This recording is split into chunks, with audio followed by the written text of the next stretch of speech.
Hey guys, welcome to another episode of Indic Diaries. Today we are going to have a conversation with Sanjay Mehta, a serial entrepreneur. He is the founder of one of the earliest e-commerce companies in India called homeindia.com. And very recently he is the founder and joint CTO of a very successful digital marketing agency called Miram. He's also an entrepreneur turned author and has written a great book that I suggest every one of you should read, which is If I Had to Do It All Again. Sir, since you have a lot of experience in e-commerce, the one thing that I also wanted to ask you is your opinion on quick commerce. It seems to be doing decently well. Had you predicted something like this in, let's say, 2008, 2009? And it's the reality is that it's undeniable today. It is there and it is growing, and well, good for the founders of these businesses. Yeah, I would have So, not seen it. Yeah, I would have not seen yeah, it. So I think okay. Just the last point on this is that I I still find it hard to believe that it can have viability. When you're so if I'm buying bread or if I'm buying whatever milk, I don't want to spend too much more just because it's being specially delivered to me one at a time. Because if that's the case, I will bundle my groceries and I'll buy weekly and whatever. yep, So right now, the brands or the service provider is kind of footing that extra cost just to penetrate and grow the market. So the only way, if at all, ultimately that this can kind of grow and sustain and maintain is if there was automation like drone deliveries or something, which would seem hard to imagine in India with the kind of crowds and like congestion that we have. yep, But then and especially solar powered drone deliveries or something makes a completely different sort of economic sense in that case. But far-fetched, I don't know. But then, like you asked, 2008, 2009, would I have seen quick commerce? I would have not seen. Today, when we think in India, drone deliveries for quick commerce might seem far-fetched, but who knows? yep. Yeah.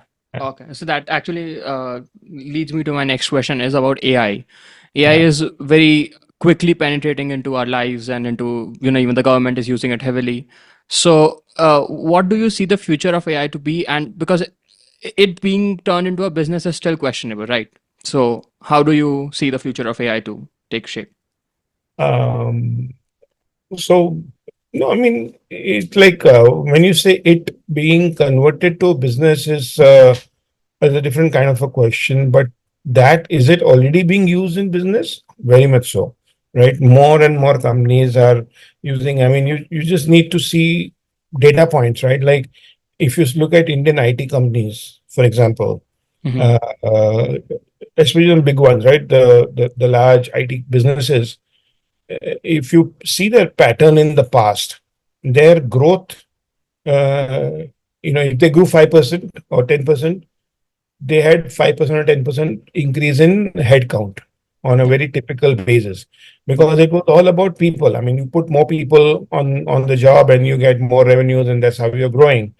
And today, most of them are growing in revenues, but the headcount is either remaining flat or sometimes even coming down.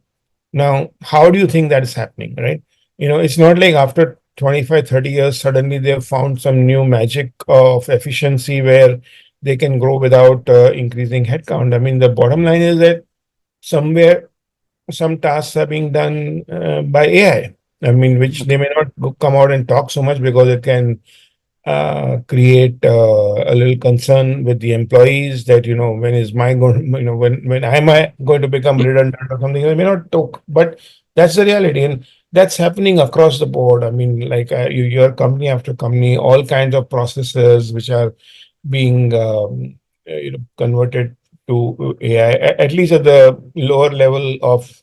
I mean, if you look at the pyramid, I mean, the bottom of the pyramid, which are very mundane, routine tasks, repetitive tasks, are getting replaced with AI tools. And Yep. those are the ones which have the largest employability in terms like, when a new batch comes out of college, they are not going to become managers as they go out. They're going to join in that junior rank. Yep. And that's a large number. Right? Every year, India produces so many lakhs of fresh graduates, and they all get into that junior rung in your organization. And that those processes are the ones which are getting replaced by AI tools. So fair. Then the other question is that, okay, so that's happening, but then AI itself is creating new jobs. Yep. But I mean, I would find it hard to believe that if 10,000 jobs are being displaced in across the board, across all kinds of industries at the lower level, I can't see AI producing 10,000 jobs. Maybe it produces 1,000 jobs or 500 jobs because it's very focused work. So what Yep. happens to the rest of them is a big question. So yeah, according to I mean, having been very close to technology in terms of the being in digital world for last 25 years for sure, I've seen a lot of technology shifts, changes happening and coming all the time. Be it bitcoins and Mm. blockchain and whatnot. I mean, across over the years, we've seen so much. And while everything has been fascinating, and I've been curious and interested to experiment and dabble and everything, I have not felt the kind of sort of seriously in inflection kind of happening till AI. And AI, I think, is definitely a huge inflection point. And wherever we are today, while there's a lot of buzz all over and investments are happening and all that, but maybe in common life we might not be seeing as much impact. But I think it's just a matter of time. I think we're going to see some fabulous change. And I'm afraid, while I'm fascinated by the technology opportunity, but Okay. I'm afraid that it is also going to create a social upheaval of sorts because there's going to be large scale job redundancies. Sometimes you Okay. feel that in India, why would anybody adopt automation or things like that, efficiency tools, because we have so many people and we always have low cost labor and everything. But look, a business which has to report earnings every quarter and has a stock which is sort of being monitored, and the owners are interested in market cap and all that, will use every opportunity to be efficient if it can. Okay. So I mean, I would think that a lot of jobs might go. I mean, so I don't know what the new jobs will get created, but Okay. I'm afraid that a lot of roles will become redundant. Okay. That actually makes sense.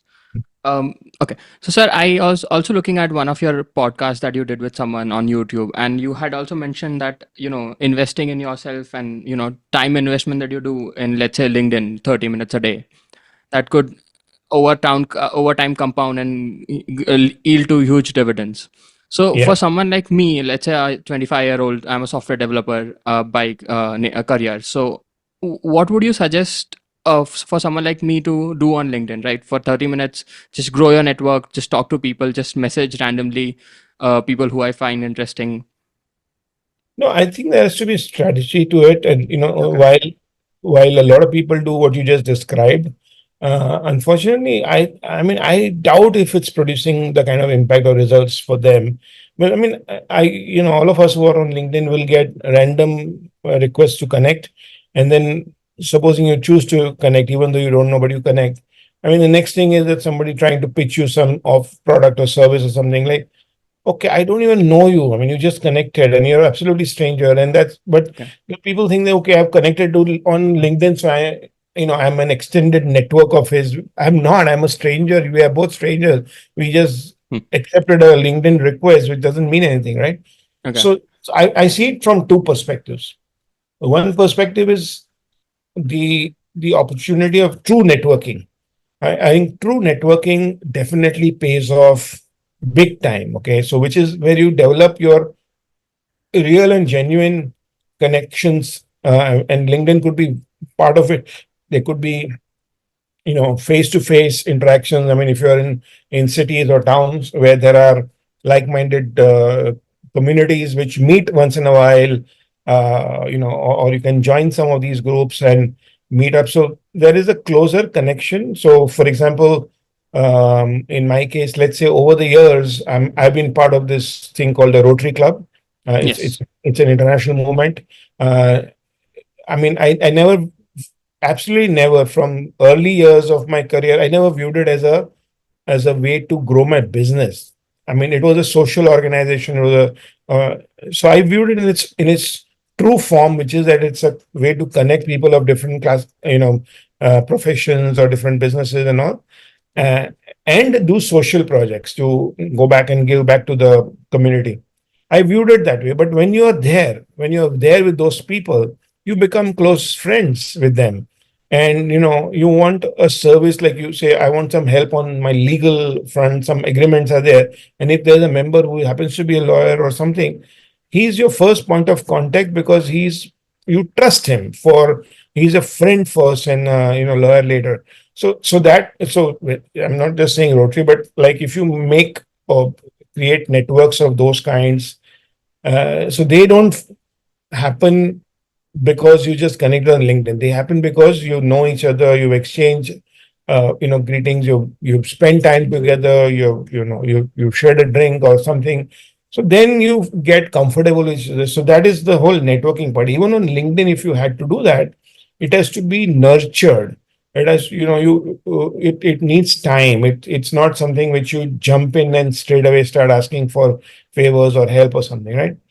So Okay. that is the networking side of it. But on the other hand, there is a what you would call as an personal reputation or a personal brand building kind of a story, which is where again LinkedIn or you're doing these interviews or creating a content space or a brand of yourself becomes interesting and important because and that's of course not everybody can do it because there is a certain extent of skill required there in terms of writing or speaking or whatever videos and all that.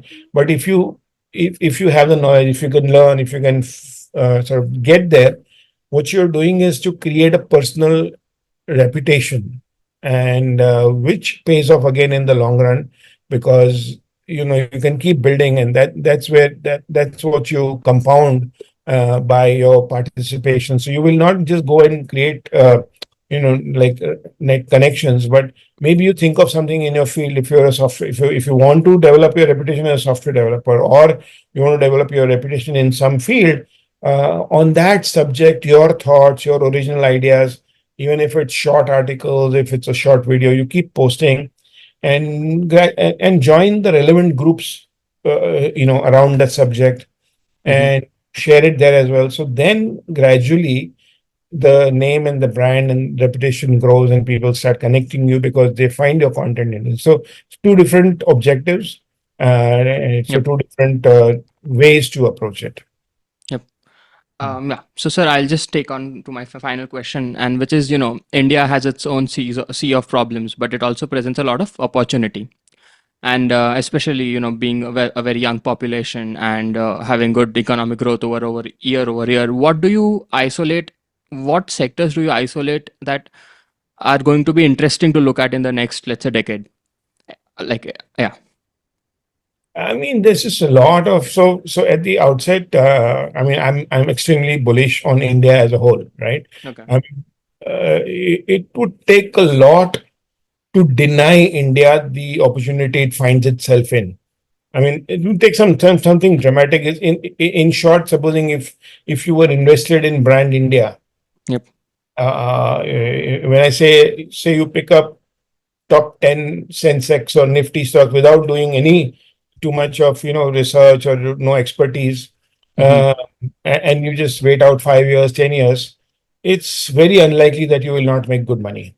Okay, it's very unlikely Yep. because it's growing, it's doing well. I mean, and if of course if you have a little more understanding and ability to identify, you will only do better. Yep.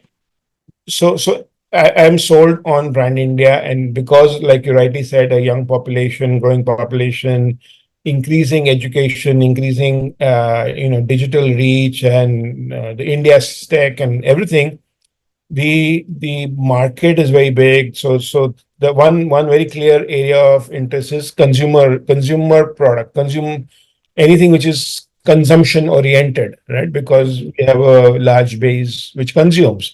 So it could be anything from FMCG to, travel and hospitality and vehicles, automobiles, or two-wheelers, four-wheelers. Everything is a consumption area. So that is obviously there. Mm-hmm. But there are many others. I mean, there's huge investment in infrastructure, because with all this growth that India has, there is money being generated. Government is putting it back. There are more roads and bridges and airports and everything getting constructed. So anything to do with the whole infrastructure loop, whether it is cement or steel, or all of those are going to do very well. Actual EPC companies, the L&Ts of the world, will also do really, really well. Related areas, I mean, healthcare is going to, because you'll need more healthcare. Education, you'll need more education for for this large base of people. Okay. Uh, Obviously, technology is a double-edged sword. Technology is like, um, first of all, when you think of say AI and all that, uh, you know, a company in Israel could develop technology and could sell to India, or wherever, right? Mm-hmm. So, as against, for example, steel, or as against, say, a PVR, which is running a theater chain, you Mm-hmm. know, for somebody to compete, like a global player to compete, they have to come and set up base and do everything. Whereas some of these technological developments, they just come over the cloud or whatever. So an Indian company, whether it can actually break through and create world-class products which can dominate the world, is a question mark. The category will grow, but whether Indian companies will necessarily grow or not, and within that, which version of technology will actually come out to be the superior one? I mean, Mm-hmm. even when you talk about EVs and whatnot, there are different plays in that space. So which one will actually come and dominate? So anything which is cutting edge, you need to wait to see, like, which part of that, which part of that cutting edge Yep. technology actually comes out as a winner, and then which companies are driving it. But more fundamentally, like on ground, whether it's energy, whether it's consumption, whether it's automobiles, whether it's infrastructure, whether it's healthcare, so the whole pharma, hospitals, pathology labs, I think all of them are in for a great place. The whole China plus one, any industry is driving the China plus one wave, Yep. is again in great place, because you need a very tiny share of market to shift from China to India Yep. for the Indian businesses to double or triple or something like that. Because Yep. that they are so much bigger that somebody says, okay, 5% of the China market gets shifted to India, and you'll find like a pharma or an API company in India kind of becoming twice or thrice the size. Yep. So all these kinds of things. So I'm actually very grounded that very basic, fundamental old economy businesses which feed the large population are safer bets for me Okay. in the next 10 years. Yeah. As we That speak, sir, Apple is actually shifting more and more of its manufacturing to India. exactly. So manufacturing is required. I mean, and government with all the PLI and all those schemes are trying their hardest to draw manufacturing, because finally larger jobs are going to come from there. Yep. See, today, a very large chunk of India's young population, especially in the north and the east, is being literally is unemployed and not very well educated, and is being sort of funded. I mean, there is Manrega and all kind of other Yep. things, which is actually keeping, funding them. And a lot of taxpayers' money is going there. And that's only going to be an increasing challenge when, because we are a big population. And so job generation versus more people coming into workforce, or coming of age.